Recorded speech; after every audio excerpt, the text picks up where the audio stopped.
I don't mean to derail, but have you covered the reports coming out that China is collapsing? Always, baby. It's collapsing tomorrow. It actually collapsed yesterday, but they hid it. I know that you probably have the capacity to just straight up go there, do research, or talk to a Chinese person, or talk to a bunch of Chinese people, or even talk to the Americans that are currently in China or routinely engage in commerce and live in China, okay? But instead of doing that, how about I told you I found a new metric that we talk about how China is collapsing. By the way, the irony of the China is collapsing narratives that pop off regularly, American economists don't agree. The perspective that like China is collapsing, the narrative is inevitably going to shift. The reality is when you have a centralized planned economy, the ways of measuring success within the economy are going to be different. And this is like a fundamental thing that weirdly enough, dogmatic capitalist thinkers refuse to recognize and don't even look back at. They don't even look back at their mistakes. Let me explain what I mean by this. For years and years, we talked about ghost cities and how much of a failure it was. And everyone was like, why are they building so much? It's so stupid. It's so dumb. And part of the reason why they were building was because they wanted to keep putting people to work. They wanted money to keep flowing. The other reason why they were building these ghost cities,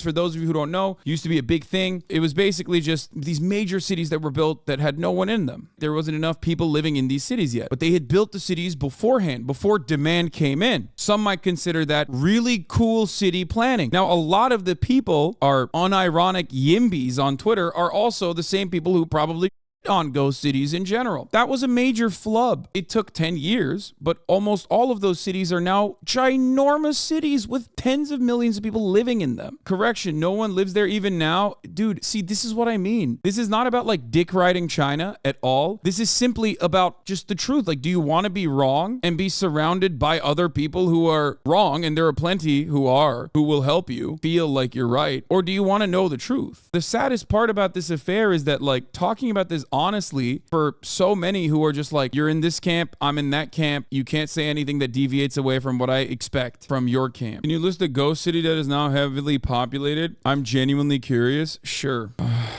I mean, this is a Bloomberg Business Week article. This is the first one that came up. In places called ghost cities, you find massive, ambitious urbanizing projects spark investment, but don't draw population at all at once, says Max Woodworth, an associate professor of geography at The Ohio State University, who's written extensively on the topic. The result is a landscape that appears very city-like, but without much action in it. China was under-urbanized for many years, Woodworth says, and has raced to correct that, but the pace of the building often outstrips the rate at which newcomers move in, even with investors snapping up apartments as Chinese home prices are just got paywalled. This does not personally mean that there are no cities that are still largely uninhabited, right? But once again, this is a metric of success that you are applying to an economy that doesn't work the way you think it works. We have looked at a of these ghost cities and what the development looks like on this broadcast time and time again. This was the one that we looked at. The time-lapse video satellite image showing how much China has changed, but also this wasn't even it. There's like a before and after. Like the development has been massive. The cities that already existed exploded, and most of them are tier 1 cities. The cities that were ultimately nothing, like were uninhabited, now grown in population. A new mega city called Shenzhen is set to be built near Beijing in an attempt to take the pressure off the larger metropolis. Shenzhen extended its western coastline to grapple with its growing population. Chengdu, which started expanding its public transit in early 2010s, is one of China's fastest growing cities. By 2020, Chengdu plans to have 180 miles of metro lines. In the past 40 years, Guangzhou's population has exploded. The city paved over farmland and merged with nearby cities to create one of the world's largest metropolises. This isn't even it. There's a better article than this one. The irony of like Americans or people in the Western world talking about ghost cities is unimaginably hypocritical. Dog, we have ghost cities. In our ghost cities, there used to be commerce. There used to be public life. Our ghost cities are in the past. China's ghost cities are a product of like rapidly trying to urbanize before they actually fill those cities. Some of which are going to be flubs, by the way, regardless. The reason why I mention this is because you're looking at this from the perspective of a supposedly Western liberal democracy, a free market style development. And that's why I always say China is in a very unique position where all of the people that shit on it, like all the sockdems that on China in the Western world, ironically, all of the things that China has done, if they were to not think about it as though China has done it, if you were to talk about the that China has done so far with its massive development projects, with high-speed rail, like rapid urbanization, even development, without putting the name China next to it or communism next to it, it's literally everything that these socialists or SOCDEMs are supposed to love. Straight up. These are straight up the same things that we want in America. That's part of the reason why I bring up China all the goddamn time, because I want America to have these things. I want us to also rapidly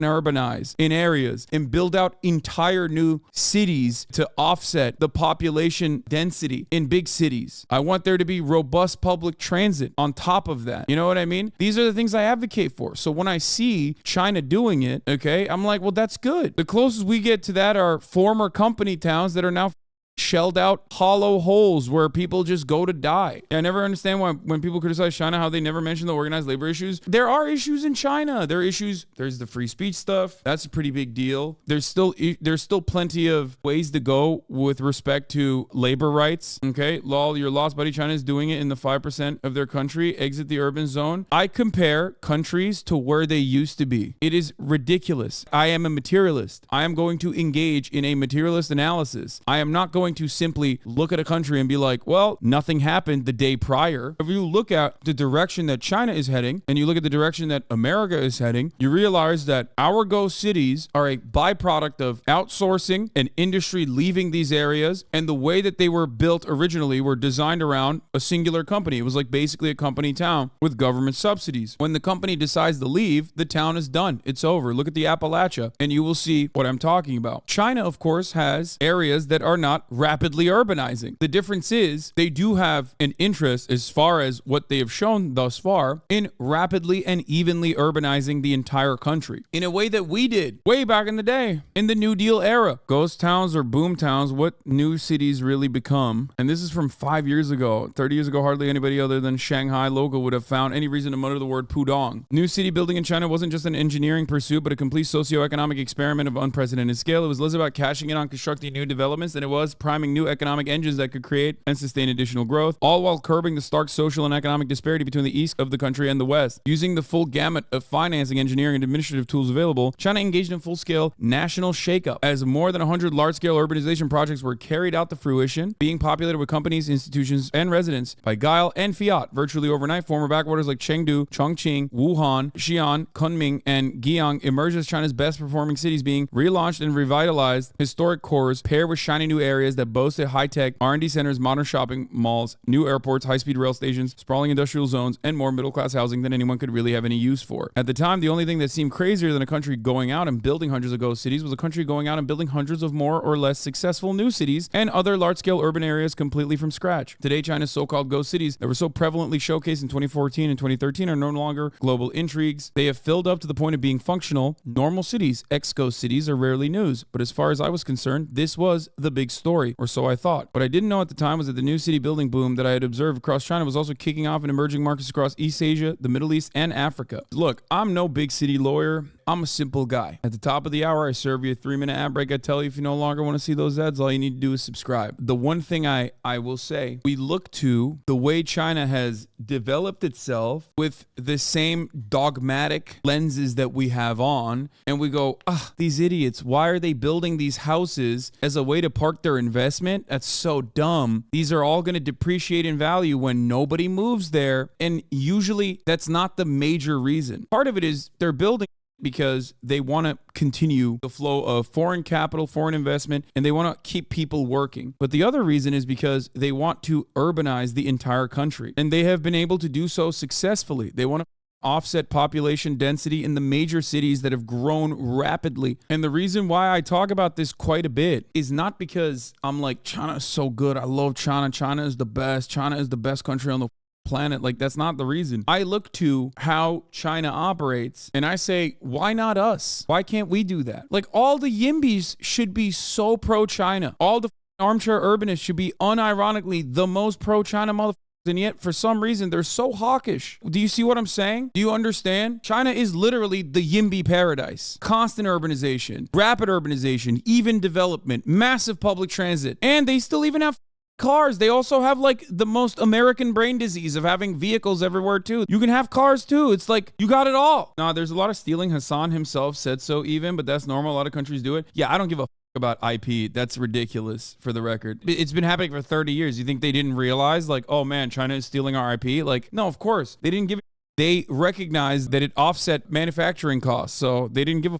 And I think personally, they didn't believe that this would happen either. It's always funny when like pro-American guys will just be like, I can't believe they're stealing the IP of like Hewlett Packard. It's like, what are you Mr. Packard? Are you Mr. Intel? Like, what the is it to you? Like, that's what I mean. It's just like at a certain point, you have to recognize that you are basically flinging your arms angrily and hoping that it sticks on something, right? Anything. Like, one should always ask themselves, is this something that I care about? Is this something that I would actually take the exact same position on if it wasn't for China? Same thing goes for building massive housing projects. Is this something that I care about in the Western world? Is this something that I want in the Western world? Or am I actually just like upset because I've been primed into thinking this is bad because someone who is my enemy, someone who I'm afraid of is doing it? The reason why I brought up the Ghost Cities argument is because from a Western pro-capitalist lens, you look at that and you think, oh, that's a failure, lol. And then 10 years later, you're like, okay, maybe it wasn't that big of a failure. And then 20 years later, you're like, okay, these have become massive cities, like hubs of life. There's a difference there. If you're building up with long-term commitments in mind, with a grander project in mind, you're not going to always make the most sound short-term profit-seeking opinions. That's the problem. I am a firm believer that a major power isn't even full-blown socialist, by the way, make no mistake, but a major power that at least has like some semblance of centralized planning in mind, that isn't operating simply at the behest of corporate growth, is always going to be able to eviscerate the competition once they reach a certain point, which China has reached. That's all this is. I saw this article on the Financial Times. Yes, sorry,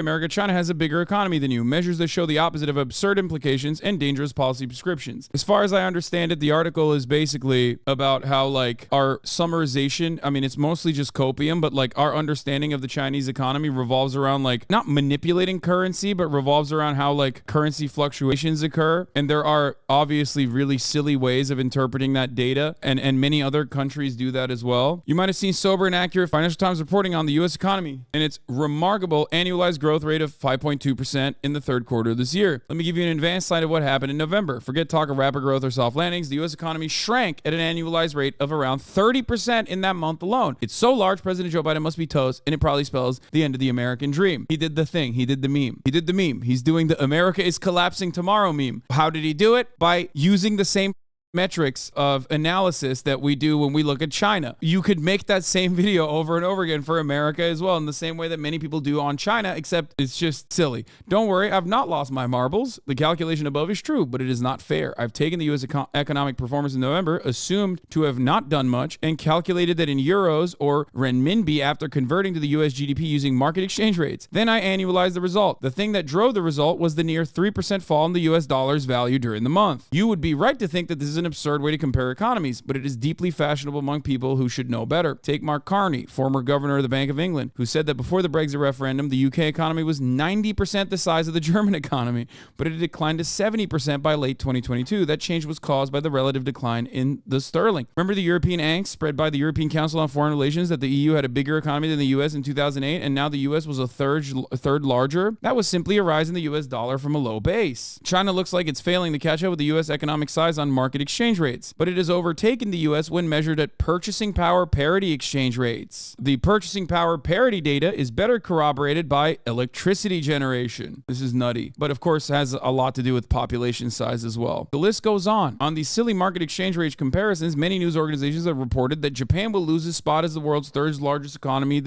Germany, this year. And apparently the U.S. is still the world's largest economy, with China failing to catch up. A basic requirement for international comparisons is that domestic data and international data give similar results. This is why the economics profession invented purchasing power parity exchange rates, allowing imperfect comparisons to be made based on the goods and services that money can buy. This matters for economic size and even military power. Remember, China funds the People's Liberation Army using renminbi. It does not source from the US. Measured at PPP, the latest IMF data shows China's GDP exceeded that in the US around the time Donald Trump was making America great again. It is now 22% larger. The figures make sense when you look at the corroborating evidence. China's electricity generation, for for example, overtook that in the US in 2010. And during the 2016 to 2022 period, when China's economy was supposedly making no progress compared with the US, its generation grew 45%, while it was broadly flat in America. The electricity generation argument is a byproduct, like its growth is a byproduct of China's development. The electricity was always supposed to pass America because it's a much larger country than the United States of America. But the fact that it's still growing implies, while other metrics show that China is collapsing anytime now, implies that there is a mismatch in the data that you're looking at. Does that make sense? It comforts both the US and China not to acknowledge the changing shift in global economic power coming from the UK, which lost its top economic dog status in the late 19th century but still has some delusions of grandeur. I can understand American denialism. For China, it is also easier to avoid responsibilities for climate change, debt relief, and other global goods if it can still maintain its minnow status. This is ironically something that Donald Trump actually talked about quite a bit, that China has like this special status where it is a literal superpower. We still analyze China as though it's a developing nation. Surprising, I know, but Donald Trump's China hawking in this regard wasn't necessarily wrong, at least with his analysis here. But ultimately, bad comparisons foster bad decisions. It would be easy for the EU economy once again to become the world's largest at market exchange rates. All the European Central Bank would need to do is raise interest rates enough to push the euro up to the sufficient threshold. That might make Europe temporarily feel better until it recognized it was suffering the mother of all recessions. I'd rather listen to a YouTuber with PowerPoint slides of Chinese ghost cities from 2012 than listen to the analysis of a 30-year-old economist veteran of the Financial Times who tracks these at a daily basis. America #1, no matter what, baby. I mean, there's still plenty of econ guys that will serve you the copium too that is necessary. No Opinion, I feel like, might be one of those guys. Or his favorite is like to say India is doing so much better than China. I feel like he does that a lot. India is our guy, right? I don't know if that comparison favors India at all, but it's like a very odd comparison to make because it genuinely favors like autonomy and rapid urbanization and even development immediately. It favors centralized planning, which of course, I'm not saying that like India, a massive country, has not had its own versions of historically from time to time. In the most reductive terms, and I think people will get very mad at me for saying this, in the most reductive terms, when you look at India and China, okay, obviously the standards are not going to be the same. Their starting point is not going to be the same, but you have two Asian, formerly colonized nation states that have been victim of Western powers. India certainly to a larger degree, I would say, than China. And then you have one nation that rose from the ashes of such and was able to completely eviscerate extreme poverty at the global level to a degree that it's unimaginable and unavoidable, and one that even neoclassical economists will agree to. And India is certainly not the country that I'm talking about. HasanAbi plays video games? Yeah, I do. Ah! This is literally jump scare the game. Wait, really? I'm scared. It's getting darker. I don't like it. Is what I would say if I was actually scared, but I'm not. Oh, this is kidding. I'm not. I'm just play acting. Why would you follow this guy? Ah! I can feel something. You can feel something? I just hate scary games, man. Ah! Okay. This is bullshit. I don't want to play this. Kaya's gonna get scared. She's my baby.